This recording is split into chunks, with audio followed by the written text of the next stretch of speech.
I am Ashe of the Lyran Council of ZeTe, and today I want to speak to you about the purpose of your willpower, the free will that you have.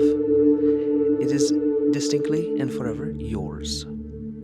Free will, if you will, exists upon, let us make a line graph, and on one side we will have what you call the light, and on the other side we will have the void being darkness. And at the moment, your civilizations as a whole on your planet are choosing between these two diametrically, seemingly absolutely opposite poles.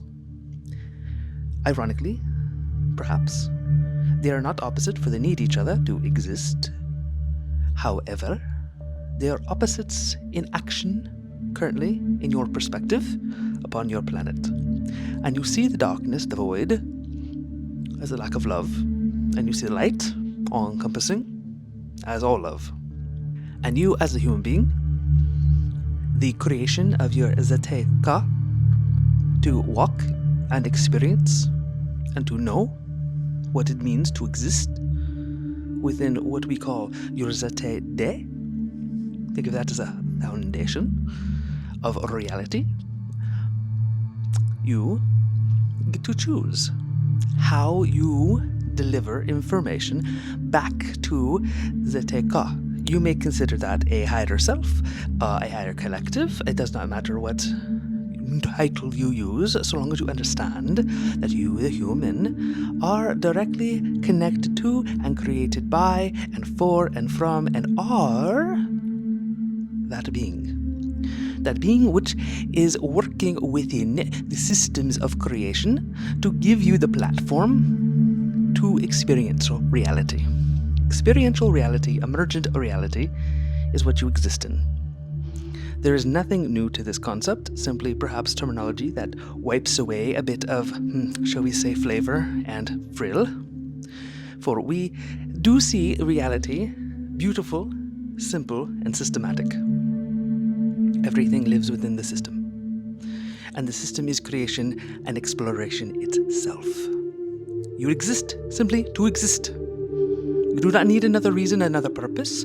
You may create your own. You may feel a pull to something that perhaps you have experienced in the past with a different version of yourself. Now remember, you are the ZeTe Ka. And you have multiple of what you would consider human experiences. You may perceive them in linearity as past and future lives. Though, we will say, time exists all at once. And it only shifts and moves and changes depending upon what you are doing with yourself. You see, your perception, your creation, your ZeTe De, the foundation of your experiential reality. It is unique to you. And yes, you do have similar ones to those around you. If you are in contact with another human being, do understand that that is your version of them. That is not the truest version. That is them piercing into your reality, and you are accepting their energy, and you are creating your version of them. Not to say they are not real and to be loved and respected, for they are there with you, but the one you actually interface with, like everything else, is your own version of it. Think of it this way. Let us make it very easy. You don't have the same perspective in life, nor will you ever have the same perspective of life with another individual. So you may keep it at the simple base level of, I don't perceive things the same way they do, so therefore realities are different. Or you can join us in understanding that this differentiation is incredibly important to understand who you are. The creative source, why your reality shifts and turns. Try to pay attention to how your mood affects reality. Try to pay attention to how your thoughts affect reality. We have, in the past, talked to you about, shall we use the word manifestation for a lack of a better one, in aligning your thoughts with your mental body, your emotions with your emotional body, taking action with your physical body, and sending the whole information packet up through your spirit body, which goes to your ZeTe Ka, or your higher self, as you like to say on your planet. We use our terms as well. And then it informs your reality as it emerges next. Imagine you are a flower and you've had pink petals your entire life. And you would prefer blue now. You set the intention and you began the process of believing you will become blue. This is very simplistic, mind you. And before you know it, somebody accidentally drops blue food dye into your pot. Now, if you know anything about carnations and roses and such, they will take on the color that they are left with in the water. They will become the color of that dye. That is a superficial way of doing it. That is what you have been doing with your reality for a very long time, waiting for the external force to bring it to you. And it will, but it will not be permanent. It will not last. It will not be you. No more than you are that which other people paint you to be. There's their perspective of you. They cannot know you because you live in your own real, true, unique reality. Nor could you know them fully and completely. What is happening now is you are now the flower that literally changes its biology from pink to blue. Because you understand and you know it is an emergent reality. It is completely flexible. It is. Now, you may not be able to change everything in your past. And remember, you may not even actually know what has happened in your past. Beyond the propaganda, yes, there is that side, but also the fact that it is flexible. Now, there will always be certain things in the past that are anchored to create a version of, or I guess you could call it Classroom Earth. And you will share those, and you know many of these events. But we would like to point out one in particular that has been hit by what you call a Mandela effect, and at some point we will explain the Mandela effect to you. It has to do with the shifting needs of the ZeTe and the shifting needs of the ZeTe. But it is the Tiananmen Square. Now, my partner, the one that speaks my words through their vocal cords for you, and takes the closest thing to a backseat that a OCD autistic individual can do,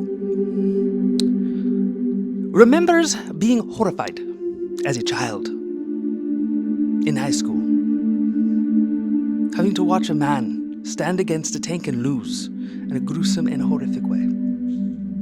But now, in your time period now, that man did not die. There is no way that this child forgets something so gruesome, misunderstood it when it was the first time they ever saw such cruelty and hate, such disregard for life. You do not forget those things. And that is how emergent your reality is, that the history has been altered to create the version of reality for my partner now, and for those of you who have this reality shared. Well, that had to not happen in the same way to create the ripple effect that gives you this world now. This is what we mean by it is flexible. Events will have occurred, but they could have occurred a little bit differently to create a different ripple through reality. Next, we wish to remind you that you must put your energy and effort towards that which you align with. Many of you have found the fire of activism as you see darkness being chosen by truthfully a small handful that are very loud. But danger has always presented itself in a fearful, controlling, oppressive way. Therefore, when you see these they call them Yahtzees online, and I wish to stick with a term that does not invoke hate and danger, violence, so we will go with this for now. They feel amplified. Let us say you see three on a bridge, open carrying, as they say, with their flags and their pride in their darkness and their hate. And it stirs something inside those who are made of light. Not to say they are not equal souls, they are taking on a role. You must remember that every dark person that you see evil from is taking on a role for this creation, this reality, to experience something specifically. And for many, that is to activate the light of activism to bring forward the change that you all feel is happening now. It is a beautiful change. Yes, it is going to be a birth. Birthing is not easy. Birthing is not beautiful. Birthing is a messy, painful experience, but you are doing it now. That is why you are so close to true disclosure. That is why so many of your star family is surrounding your planet now. We are here to help you clean this world when you are done cleaning the consciousness of humanity itself. And by doing that, you will have cleaned the consciousness of Gaia. You represent a part of Gaia that we will call the intellect, the mental part of Gaia. You see, planets are living beings, just like you are comprised of different sorts of microbiology. You have viruses that work for you. You have bacteria that work for you, none of them human. Your lowest level or number of cells is the human cell. You're mostly made up of symbiotic beings that love you and wish to work with your humanness to give you the experience that you are seeking in this reality. And you eat the fruits, the plants, the animals. You breathe the air and drink the water of this planet. You benefit from the electromagnetic grid of this planet, the gravity. You are of this planet, and if you are to leave the planet, you must bring these parameters with you. Things that you will learn as you explore space. However, what is most important for you to understand? You are creating the change by your free will. And while the small majority have chosen the free will of darkness, control, power, apathy, sociology, you could call it, what would be antisocial personalities, narcissism, sociopathy, psychopathy, in your Hollywood sense in this particular case, as I do not wish to explain the truest form of all of these. The point is that there are people who have chosen mentalities that you view as darkness. And they have done this to be a stark contrast to the light that is truly inside you. People become comfortable and complacent, and it is natural and normal for humanity to do that. However, the time of change is upon you. You have already made your mind up as a species, as a planet, and the activist fire within you, when used in appropriate ways, courting violence only when absolutely necessary for survival and safety. Otherwise, work within the courts. You have used violence for civilizations, and you are still here. Do you not understand? Do you not see that it must be done in different ways? In other countries, they are seeing how it is done in different ways. The French Revolution is always brought up in these times, and yet now the concept of a French Revolution is not violent. It is, shall we say, performative, and not in a false way. They close their main cities down with tractors.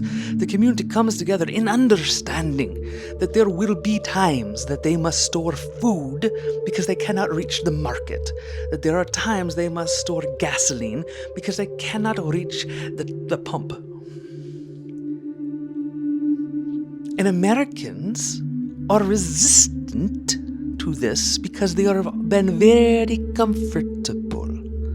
You see, you live in a young nation, so your infrastructure, though aged as it is quite young and comfortable compared to many, many towns and places outside of your young country. And the mindset, the consumerism mindset that you have been given directly correlates to the comfortable concept of I just want to get it when I want it and I don't want to store it because I don't have the space and blah, blah, blah, blah, blah. And yet, you are now in a time where you must change your thinking, and the beauty of this is it will, in fact, if you take the opportunity, teach you how to consume less, enjoy life more relaxed, and learn how to evolve your society with minimal violence. Let me explain this just a bit deeper for those of you who are confused, for it will happen. You see, you are raised in this country with a very heavy concept of consumerism. Consumerism has made you one of the world's top pollutants as a nation. The amount of pollutants and waste you create is absolutely higher than the vast majority of other countries. Now, this was done because what you call an oligarchy has pretty much always been here once you started to create industries, once you started to get the very powerful and wealthy. And it's always been teaching the children who become the adults the vagueness of authoritarianism guised as protection. And we see this when the children are told, you're a beautiful, powerful spirit, speak your mind, and then they're immediately punished the moment the adult does not agree or does not like what they do. This is not to say they should not be kept safe and taught. This is to say that they should not be punished, shamed, or emotionally violated when they attempt to hold to their power, their voice. But that voice is dangerous to those who own this country. And so it has been taught, and no, the American concept of education is not the same in other countries. It has been taught to children that there's hypocrisy, that there are lies, that there is a lack of trust when they are said that they can be powerful, they have a voice, they have a place, a purpose. And then they are beaten down emotionally or physically in your past into servitude to the concepts and the mindsets of their authorities. And then they become adults. And the adults carry the scarring and the lessons of disempowerment. And that is how you are here consuming so much. You are told, well, if it's good enough and cheap, go buy it. And then you're kept on low wages so that you can only afford the cheap things. And being poor is astronomically more expensive than being middle class, upper middle class, or wealthy. It's astronomically more expensive because you can't buy things that last. The argument of quality over quantity purchases, or is it quantity over quality? Well, of course, if you're buying cheap things, they won't last as long, so you'll end up in the long run spending more, which is exactly what the consumers want you to do. And you are now seeing all of this. This is exactly what you are seeing, brazenly, coming out now, igniting your activism, igniting your free will. You see, when you are kept in complacency, you are not actually acting much upon your free will. You are simply existing, allowing the world, like the flower does with the food dye, to create your colors. When you see the violation of your planet, when you see the lack of empathy from your leadership, and you see the greed, truly see the greed coming forward. And not all of you do, because not all of you are on that vibrational wavelength. That would be another moment topic. But when you see it, the comfort that you have in your living rooms, on your couches, if you will, this is metaphorical, it fades. Because you suddenly realize you are the ones who have been violated in your pocketbook. The ethics, the accountability, the needs of the people are not being met by the leadership. Brazenly now. At least before they pretended, right? But this is the point. This is why free will is so important right now.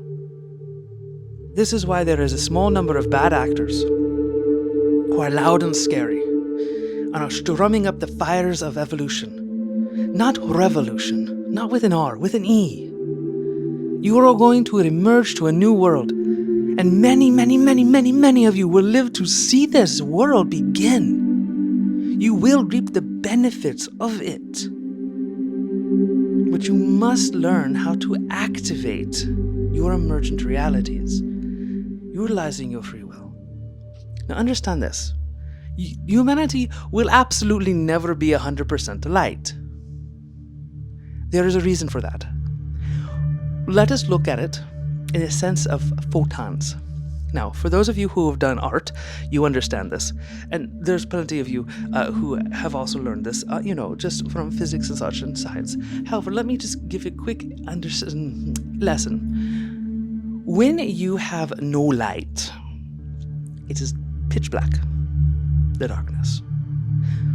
When you have all the light, meaning all the spectrum of color, it is bright white. So black means a lack of color, and white means all the colors. White is fully inclusive. White absorbs everything into itself, and everything must become light, the brightest white. So you kind of lose the colors as they become one color. And of course, in the blackness, none of them show up, so there's none there. Humanity will always have color. Always. You will always be on the free will spectrum of light and darkness. But the average person, the top of the bell curve, is moving more towards the light. And you must always have these contrastors, you see. If you do not have the contrastors, then they do not have the ability to agitate and keep things changing. When you were comfortable as a society, changes were very slow and difficult. You all knew you should have health care. You all knew the vulnerable should be taken care of. And even the most staunch person who wants to see labor, who argues that nobody should get anything for free, deep down wants things for free. Do you see how they're working with a program that they have been given and has been baked into them? The idea of loving each other, giving food and shelter is not radical. However, it does not promote capitalism. And the people who have vastly controlled your politics through money and lobbying and such, they need a hierarchy of class. So they can have all the money that they want, and they have a labor force that builds the money. Do you not understand? That's how it's always been. And in order to keep it that way, you must get people to believe it must be that way. Despite, as children, they probably had a better grasp on possibility and potentiality. But as they get older, they're indoctrinated that authority figures are the most important thing. They must listen to them, they know all. Or, whenever they say something they don't like, they don't know anything and fight back. I mean, there's some ridiculousness happening, is there not? And that there's only one way that society can be: a labor force and an oligarchy. They don't understand it that way. They just understand capitalism. But that's the premise of capitalism, is it not? That the vast majority works their boot off just so that, the people who make the companies make all the money. And the people who make all the money, they now can go forward and essentially buy your politics, your governance. And this has always been the way. Go back all the way to ancient Rome and even Sumeria, ancient Kemet, what you call Egypt. You always had the powerful, the money makers, working alongside the god kings. That is how it has always been. What you are doing in your 2025 It's the beginning of breaking that system to nothing. You will find new ways of governments, new ways of community, new ways of commerce. That does not mean it will all go away.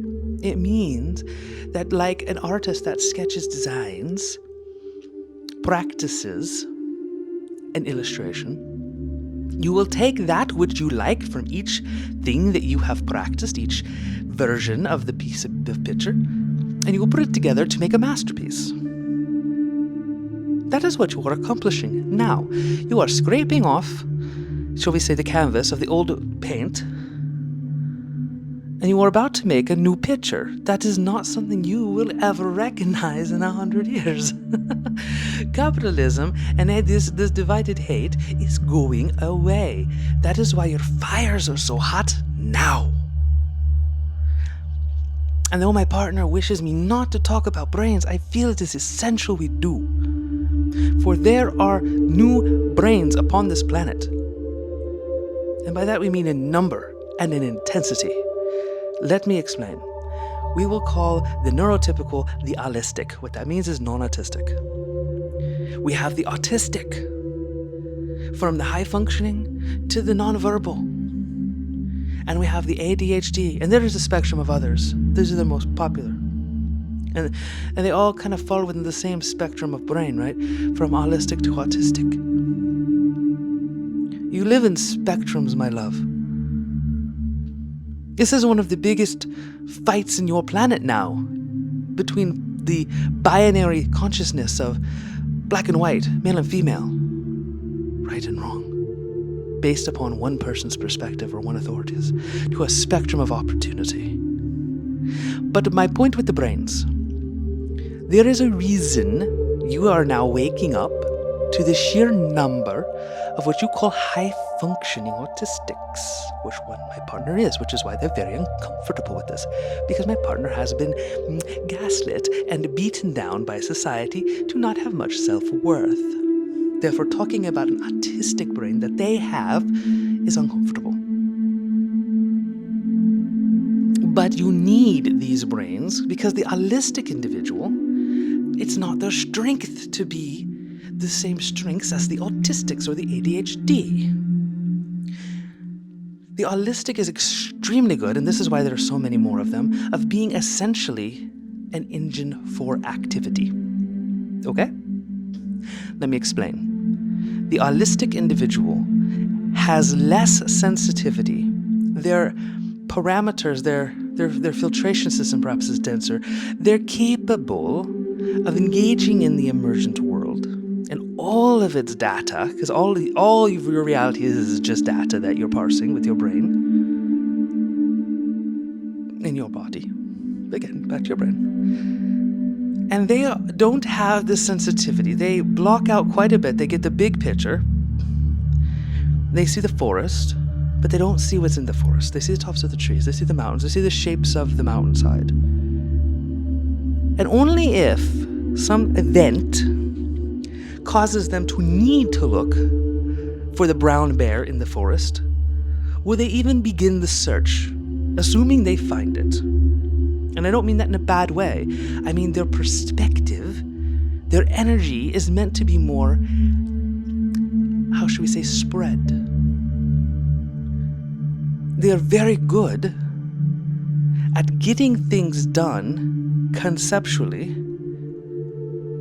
because they don't activate every single part of the processor to get it done. And it makes them efficient in simply doing. And they also have much deeper energy reserves because they're not being bombarded with the data going on that the autistic has to deal with. However, they're not particularly good at details and efficiency. That doesn't mean they can't get there. That doesn't mean some aren't. It just means there's a vast majority. They don't see the details. They don't really pay attention to them. They don't see the patternings. They don't make the strategies. They don't have the ability, like the autistic mind does, to swiftly interpret data in all of its fine details and come up with a predictive model. And indeed, They need the autistics for that function, just as the autistics need them for the action. You see, the autistic mind, and here my partner gets tense, is incredibly good at data. It's incredibly good at details. Where the holistic sees the forest from the treetops view down, the autistic sees it from the roots up. This is a difference between top-down processing, which is an holistic thing, and bottom-up processing, which is an autistic thing. Now think of it this way. If you are taking in all the data, all the sounds, all the smells, all the animal movements, all the changes in the wind, all the rustling in the leaves, all the pressures of your of your atmosphere, you're going to be parsing a heck of a lot more data than an holistic person. And your energy reserves are going to be lower. You're more sensitive. So yes, the holistic person does not feel the lights the way you do, does not feel the sound the way you do, does not feel the air or the temperature or the textures the way you do. They are not built for it. They are built to not worry about such things so that they can just engage. But you're built, autistic friend, to absorb that data and be essentially the one in the crow's nest of the ship, pointing out the storms coming or the islands coming or the this or the that on the ocean as the holistic people are working the decks. You see? There's different needs. And we need both of those brains. Now, what about the ADHD? Now, from our perspective, ADHD is in a middle state between the autistic and the holistic. Not perfectly. They have a little bit of their own. And what they have, my friends, is the ability to never stop enjoying something. An holistic can get worn out very quickly of doing something, and they can easily put it down. An autistic gets tired out. Either they hyperfixated on it and they've burnt it to the ground by doing all of it at once as fast as possible, or they run out of time, their energy is depleted because they have a much higher level of energy use, and they must pause. And Lord knows, given enough time, data will drag their attention elsewhere. That does not mean they cannot complete a task, absolutely not. Plenty are quite successful at that. But they have their special interests, and those can shift. Now, in ADHD, they like what they like, and they'll keep liking it. They don't shift quite as fast, or perhaps as so we say, knee-jerky, as a autistic. And they can't just let it go to focus on things that they're not enjoying, like an holistic. They have the energy to just keep going. These three individual type of brains are best when they work together. And that means that the cultural discommunication efforts need to be broken down. First off, holistic people, you do not need to try and create a scenario where your conversation partners must infer and guess at everything. There is nothing rude about simply saying what you need and why you need it directly. This is something that has been taught and bred into society. It is not native to any human being. Think of it this way. When you were a baby, holistic person, did you try to infer your needs and hide your motives in a way that you just kind of hoped that the people around you would maybe know? No, you cried. You stubbed your toe, you cried. You wanted food, you cried. You were direct. When you were a child, you said, oh yes, from the mouth to babes, the direct thing. But you are taught to be indirect because it takes your power from you. It's out of your control if your company can't read between your lines. And, in fact, this indirectness is what gives people with antisocial personality disorders more power, because they can simply gaslight you and pretend, well, that's not what you meant, because it's not what you directly said. And autistic people are built quite literally to show you direct, effective communication.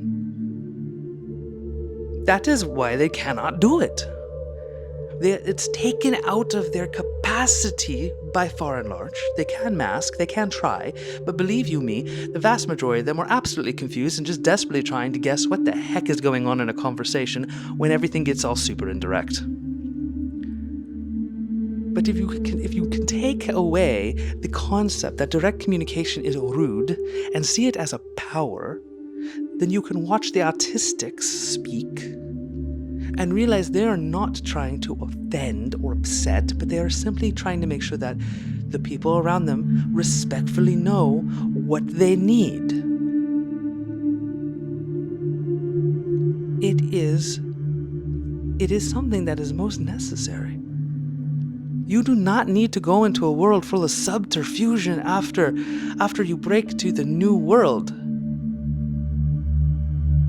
Learn how to speak directly. And the autistics, they will learn from you as well. They will learn a more, shall we say, broader scope of description. One of the things the autistic people are learning to do slowly is to expand and allow the expansion of meaning of words. Let me explain. There's plenty of time that a statement is said, like the bee's knees, and an autistic person knows that bees don't have knees and this doesn't make any darn sense. But the holistic person understands that there is an energy, a metaphoricalness to it. It's more of a like a cartoonish version of just trying to make a feeling, a meaning. And that's what you can teach the autistics. It's not that you should take every word that way, but it's that you will expand their horizons in communication, just like they will teach you to regain your power and yours. And for the ADHD, you are in a sublime position where you will always have a bulldog's jaw lock on the bumper of your favorite things. You do not give up your inner child. That is not to say you are childish. I know what people say about the ADHD people. They are not lazy. They are not childish. They are not inferior. They are not subpar. They are all focus and all energy and all action to that which their soul aligns to. And sometimes that is not closing the cabinet door when they pull out a dish. Their mind is running like crazy, much like the autistic. It is constantly moving, constantly shifting, constantly interpreting their feelings and emotions. They live from the inside world. The autistics live from the outside world. And the holistics, well, they live from what we would call the environmental pressures of the world. So externally as well, but they're more moved by it, and the autistics are more trying to move through it. But the ADHD is moving from the inside, which is why the outside world, time, for example, chores, yes, activities that would pull them from the inside world, are so ineffective at doing so. But what about the autistic with ADHD? Oh, now my partner's uncomfortable. That is their brain. We will talk of that another time. The discomfort of my partner is important to me. But know this, that there is a reason why many high-functioning autistics are capable of functioning through their ADHD. It offers a balancing. Now, that is not to say that everything works perfectly. In fact, no. They go through projects and excitement and stimulus like mad. But again, I won't go into detail as to why. But ADHD lives in a space on a spectrum of the brain between the holistic and the autistic. Which is why you have some people that have it that are holistic and some people have it that are autistic. Both brains can have this inner child, inner world focus to some degree. We all do. To some degree, we are all both. There is no one who is so purely autistic or so purely allistic or so purely ADHD that they don't have a smattering of the other side. But the thing that you are most in alignment with, the way your brain most works, I encourage allistic people to learn, to research how autistic people communicate. And autistic people must do the same, for they are attempting to communicate, but they don't understand the incredible difference necessarily. They're only frustrated because they're confused. They don't understand how deep the allistic communicator is attempting to obfuscate what they actually want because they are afraid of being rude. And so the autistic doesn't understand that's rude because they literally can't do it. You could try and tell an autistic person to make the word sweeter or to say it in a kinder way, in a fluffier way, and they will not understand how to do that. They are literally not built for it. And the allistics are literally terrified to do it because they've been told it's rude because, Lord forbid, they have their own power. You're at a crossroads, and you have already chosen. You are going to go to a better world. You're going to build it, but through the birthing process, you are going to have your fire activated. For you must clean your existence, your personality quirks and traits that are in alignment with that which you do not like, as much as you must rally against the overt, obvious symbols of these things in your governments, in your communities. Remember, reality is a mirror. It will always return to you something about yourself. And it is hard for people to accept that because some of the things you see now are so outside of your desires that you don't want to have any of that darkness inside you. But take the external as a metaphor. What is the vibration? What is the feeling you get from these people? And where do you find that feeling hiding and nesting in your own actions? Where do you find your greed? If you were given $1,000, what would you do with it? You know? Where do you find your bigotry? Do you think children are inferior to an adult? Do you think humans are inferior to animals? You see, it doesn't have to be a one-to-one correlation. But as you find these parts inside you and you acknowledge they exist and you determine what to do with them and why they exist is the most important. Most of the time, it is because you have been told they exist. You have been told children are inferior to an adult. You have been told animals are inferior to humans because, well, let's be fair, if they weren't, it would be very sad to kill and eat them, yes? But you're going to find out that particularly whales, dolphins, they're essentially the same thing you are in the oceans. They just don't speak like humans do. They have their societies, they have their ways of community. And you are communicating with them now using your AI and your music. You will find that the vast majority of the natural world, particularly in animals, they mimic human ideology of community. Of course, that would feel uncomfortable if you have to eat them.